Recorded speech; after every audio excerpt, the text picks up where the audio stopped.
జయకుమార్ గారు ఇప్పుడు ever green combination అంటే కొన్ని కాంబినేషన్స్ ఉంటాయి. అవును. వాటిల్లో చిరంజీవి గారు, కోదండరామిరెడ్డి గారి కాంబినేషన్ సినిమాల గురించి బెస్ట్ మాట్లాడుకుంటాం. కాంబినేషన్. ఎన్ని సంవత్సరాలు పనిచేశారు మీరు కోదండరామిరెడ్డి గారి సినిమా? కోదండరామిరెడ్డి గారి దగ్గర న్యాయం కావాలి పనిచేశాను, తర్వాత కిరాయి రౌడీలు పనిచేశాను, గోపాలకృష్ణ చేశాను, శ్రీరంగ నీతులు చేశాను, ఆయనతో చాలా ఉంది. తర్వాత కిరాయి కోటిగాడు చేశాను. సో అప్పుడు ఎక్కువ సినిమాలు చిరంజీవి గారితోనే. చిరంజీవి గారు ఖైదీ సినిమా రిలీజ్ అయిన తర్వాత కోదండరామిరెడ్డి గారి దర్శకత్వంలో సో ఒక్కసారి చిరంజీవి గారి రేంజ్ బాగా పెరిగిపోయింది.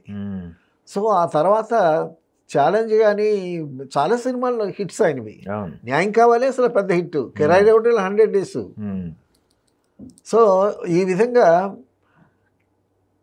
కోదండరామిరెడ్డి గారు చాలా బిజీగా ఉంటూ కూడా అప్పుడు శోభన్ బాబుతో సినిమాలు చేసేవాళ్ళు, బాలకృష్ణ గారితో చేశారు, ఎక్కువ చిరంజీవి గారితో చేశారు.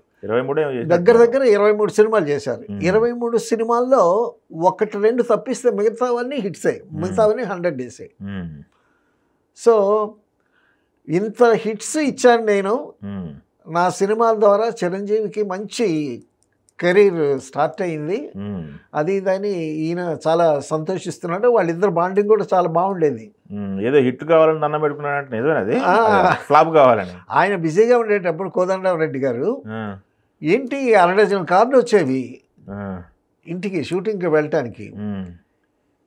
తను ఏ షూటింగ్కి వెళ్తున్నాడో ఏ కారు ఎక్కాలో అర్థం కాదు ఈయనకి. అప్పుడు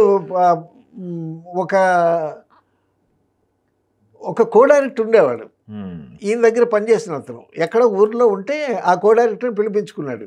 ఆ కో డైరెక్టరే అమౌంట్స్ కలెక్ట్ చేయటం, దగ్గరుండి ఇల్లు కట్టించడం. ఆయన ఇల్లు చూసుకోవటానికి, పిల్లల్ని చూసుకోవటానికి అసలు సమయమే ఉండేది కాదు కోదండరామిరెడ్డి గారికి. పైగా చిరంజీవి గారితో హిట్ మీద ఇస్తూ ఉంటే ప్రొడ్యూసర్లు, డైరెక్టర్లు అందరూ వచ్చి అడ్వాన్స్ తీసుకొని ఒత్తిడి. ఆయన ఎవరి దగ్గర అడ్వాన్స్ తీసుకుంటున్నాడో, ఎవరి దగ్గర ఒక్కొక్కసారి అడ్వాన్సులు వద్దు అని రిజెక్ట్ చేసిన సందర్భాలు కూడా ఉన్నాయి. అటువంటి పరిస్థితుల్లో ఆ ఒత్తిడి తట్టుకోలేక, ఇప్పుడు ఒక సినిమా డైరెక్ట్ చేయాలి అంటే ఆ రోజు సీన్లు ఏమిటి ముందు ప్రిపేర్ అవ్వాలి, చూసుకోవాలి, చూసుకొని ఆ ముందు సీన్లు ఏంటి, వెనక సీన్లు ఏంటి, ఎలా తీయాలి, ఆ టేకింగ్ అన్ని ఆలోచించాలి కదా. అసలు ఇదే ఆలోచిస్తాడా? ఈ ప్రొడ్యూసర్లో ఒత్తిడి తట్టుకుంటాడా? ఆ ఒత్తిడికి ఏ డైరెక్టర్ చేయనటువంటి పని ఒక పని చేశాడు కోదండరామిరెడ్డి గారు. ఏమని? దేవుడికి దండం పెట్టుకొని, అయ్యా ఈ ఒత్తిడి నేను తట్టుకోలేను, నాకు ఒక్క సినిమా ఫ్లాప్ ఇస్తే ఒక సినిమా ఫ్లాప్ కానీ ఇస్తే ఈ సమస్య కొంచెం, ఈ ఒత్తిడి కాస్త సడలుతుంది అని ఆయనకి దేవుడికి దండం పెట్టుకున్నాడు. ఫ్లాప్ కోసం ఎవరైనా సక్సెస్ కోసం దేవుడిని దండం పెట్టుకుంటారు. ఆయన స్వయంగానే చెప్పాడు ఇంటర్వ్యూలో, నేను ఈ విధంగా దేవుడికి దండం పెట్టుకున్నాను అని. ఒకనొక సందర్భంలో చిరంజీవి గారి బర్త్డేకి కోదండరామిరెడ్డి గారిని పిలవలేదంట. కోదండరామిరెడ్డి గారు ఫీల్ అయ్యారు.